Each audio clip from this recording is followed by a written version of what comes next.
Alright everyone, Elbaf just got really good. I always look forward to the mid-arc low points that Oda hits us with when things kind of go wrong for the protagonists, and that's what the Gods Knight's invasion has felt like so far, but up till this point, even with half the crew being defeated, and most of Elbaf basically helpless to stop killing his monsters, and the giants being faced with this difficult ultimatum, even despite all that, the simple thing in the back of my head was that, well, this is all only really possible because the monster trio aren't here, Loki is out of commission, and as soon as Gaban showed up, it seemed as though he would be able to handle business with these few Gods Knights. But it turns out that Oda was holding back. The 3 Gods Knights were just the first wave. The big kicker is Imu himself taking action.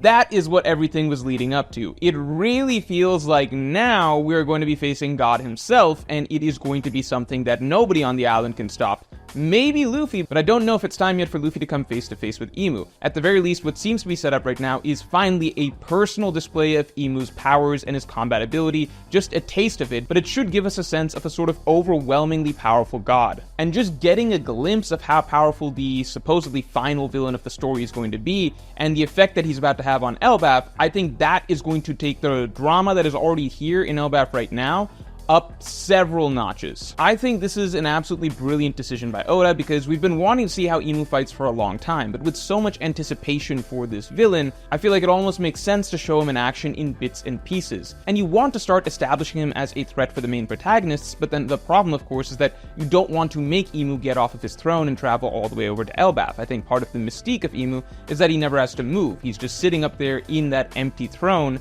and ruling the world from above. So this is really the perfect middle ground. It's kind of going to be a teaser for Imu's abilities, and it's going to have our protagonist come face to face with Imu in a sense, without actually coming face to face with him. So establishes the threat of the villain, gets them involved in the current arc, makes them a long-running personal antagonist for the main characters, gives us a preview for his abilities, but also does so in a manner that it doesn't feel like it's the end of the world. Like, it's not going to be all over because Imu actually showed up on Elbaf. We're just getting a version of Imu, an avatar of Imu, so we're not having to go up against the actual thing.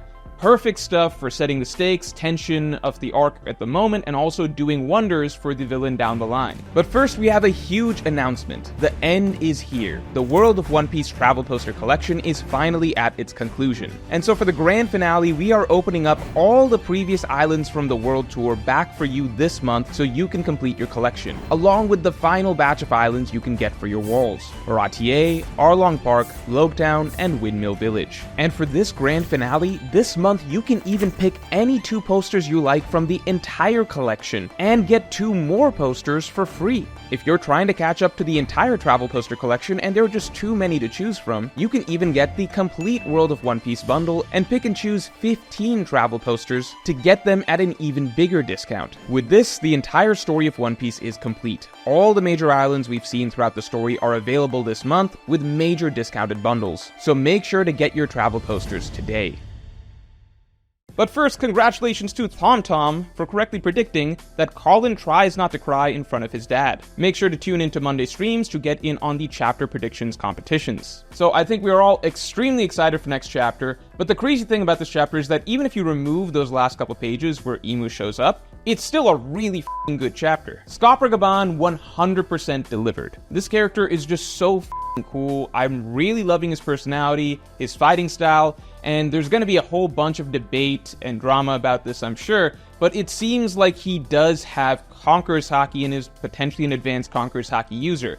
I think the one thing that people are latching onto that I think we're going to have to all comb through and really confirm about the story is that it seems as though Advanced Conqueror's Haki is accompanied by a certain onomatopoeia of the zit zit sort of electricity indicating lightning when that is being used, and that's reserved seemingly for only Advanced Conqueror's Haki. Now, for the record, there have been many instances in the story when people claim that, oh, this is the one and absolute indicator of Advanced Conqueror's Haki that Oda always uses, and they'll say certain things like, oh, huge Haki streaks, but that's not true because you can see the scabbards scarring Kaido. Or a trail of Haki in advance, but that's also not really true because you can see that with Ulti and Katakuri. But the zit lightning thing, I think that is an interesting indicator. I think that is the one thing that might be consistent across the board, and if that's the case, you guys can let me know if there's any exceptions in the comments where the zit onomatopoeia is used and it's not actually Advanced Conqueror's Haki.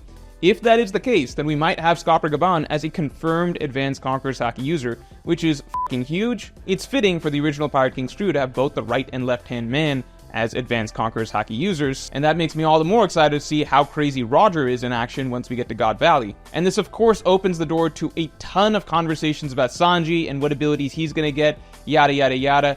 I am not interested in going into that here, but this is a really, really good sign for Sanji fans. I'm not going to say that this confirms that Sanji's going to have Conqueror's Haki, but this is about the best possible thing that you could have hoped for if you are a Sanji fan. We are still waiting to see how exactly Gaban was able to stop the regeneration. I would still refer you to my recent video breaking down the likely type of Haki that is being used here, which is permanent infusion Haki, something that has been hinted at multiple times over the course of the post-time skip. See the Haki Knot, Black Blades, Odin's presence in Enma, and potentially even the Poneglyphs. But overall, I love the action sequence from Gaban, and as a nice bonus, we got to see that Gaban also has Future Sight. I like how Oda was able to come up with a way to take Gaban out of the action without making him look bad as a combatant. If anything, the way that Oda had Gaban be taken out of the action almost made him even more impressive as a combatant, because it turned out to be an opportunity for Oda to showcase Gaban's Future Sight in order to have Gaban surrender. So even in the process of making Gaban surrender, Oda actually was giving him more hype. Gaban is now one of the few characters in One Piece who seems to be confirmed to potentially be an Advanced Conqueror's Haki user and a Future Sight user, so I think that's really cool. It suggests to me that the Pirate King's trio of Roger, Rayleigh, and Gaban were probably all absolute masters of Haki in all three categories. So honestly, both Zoro and Sanji have a bit of a ways to go. Because yeah, Zoro has Advanced Conqueror's Haki, but it's looking like he should get some sort of significant increase in Observation Haki ability at this point. Because you've got so many characters out there with Future Sight at this point, I'm almost certain that Mihawk is going to be an absolute master of Observation Haki. So Zoro can't be going around only being able to use Observation Haki in the present tense. So yeah, if anything, Gaban's showing that both Zoro and Sanji have some work to do if they're going to be worthy right and left-hand men of the Pirate King. Now, the real interesting mystery of this chapter was, of course, the Gunko scene, and by extension, Brook as a character now becomes a much more significant question mark. And that is a video that I go in depth on next week. The thing that I'm most excited about for this arc, by the way, is, as I've been saying, that it seems very, very Straw Hat centric. But it doesn't just seem Straw Hat centric. It seems as though this arc is set up with clear threads and clear focus for the 4 least focused on Straw Hats. Robin, we already got the Sol set up right off the bat as soon as we got to Elbaf, and she has had major dramatic focus the last couple chapters, so this arc has already done wonders for Robin, I would argue more so than any other time skip arc, including Wano. 2, Frankie.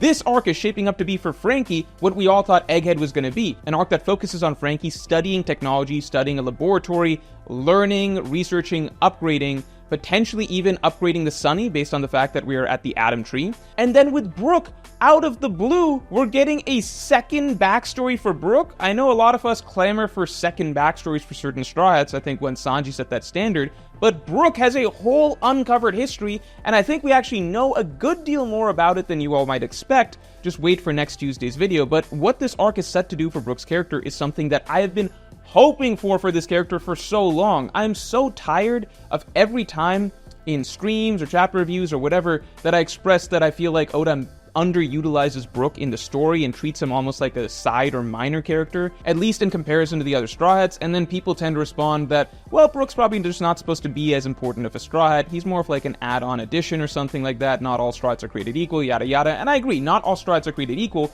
but I look at that group and there is one dude who literally has not had a fight in the entire story, and forget having a fight, I think post-Thriller Bark, the only time that Brook had a single actual moment of emotional depth was post-Pedro's death in Whole Cake Island, and that's been it for him. This Straw Hat is not even written as like the least important Straw Hat so far. He's generally written to be less important than almost any other random character that happens to show up in an arc. Brook is by far the Straw Hat that has suffered the most over the course of the story in terms of attention, but I think everything is finally clicking together now in the sense that Oda had to save this character. This character was always set to be important for certain reasons that again I'll discuss in Tuesday's video, but he had to be saved as a character because the full depth of who he is could not be allowed to functionally be kind of opened up in the story until we got to the proper storyline for it. So I am extremely excited for Brook's role here. Again, next Tuesday's video is going to go into that very, very in-depth because I do really like Brook as a character. my complaints about him stem from a place of love, in that I love this character. I want to see him actually utilized because there's so much rich potential from him and so much that has been hinted at for him.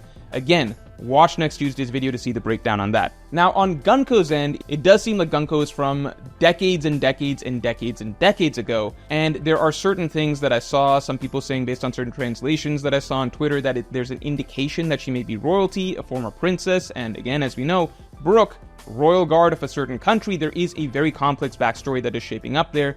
Gunko is likely going to be one of the emotional centerpieces of this arc, so I'm very, very curious as to see her storyline play out here. Honestly, maybe Gunko for Nakama is now on the cards. We don't know yet, we'll have to wait and see.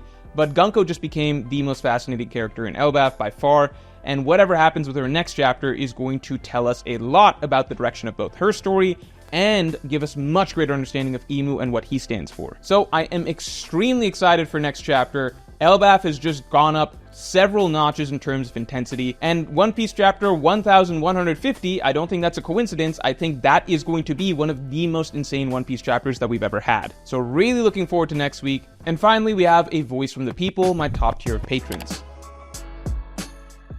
So Justin Holland said, Luffy and Imu, the destined enemies, may chat soon for the first time, and that interaction may be the foundation for the final stages of Luffy and his crew's growth into the Pirate King and Pirate King's crew, since Luffy will have at least managed to take the measure of the being who he must surpass to become the freest man on the seas. That's a really interesting point. I don't know if we're going to see, like, a Imu-possessed Gunko end up fighting Luffy. There is distance being a sort of factor here in that Luffy is very far away at the moment. I wouldn't be surprised if Luffy's able to sense Imu just through observation haki and, voice of all things, be able to hear and maybe even communicate with him. We saw that Luffy was able to sense Saturn from a distance when Saturn arrived at Egghead, and Imu's haki is presumably much, much, much greater. So this kind of reminds me, for example, of Luffy's conversation via Denden Mushi with Big Mom back in Fishman Island, where Luffy kind of set up that antagonistic relationship well in advance, and then we could kind of look forward to it as we approached Whole Cake Island. And even Doflamingo, Luffy had a conversation via Denden Mushi with Doflamingo before Luffy arrived at Dressrosa. I always really appreciate Oda sort of setting up that long-distance dynamic between Luffy and a villain, because Luffy's personality always shines through, but you also get a sense of how his personal interactions face-to-face with that villain might go. So I do really hope that that might be the case here. I feel like Voice of All Things might play a role. So again, just really looking forward to next chapter, seeing what Imu can do, and seeing if Luffy actually senses what's going on and Luffy's able to hear what's going on. So super looking forward to One Piece chapter 1150, and with that, I will talk to you all later.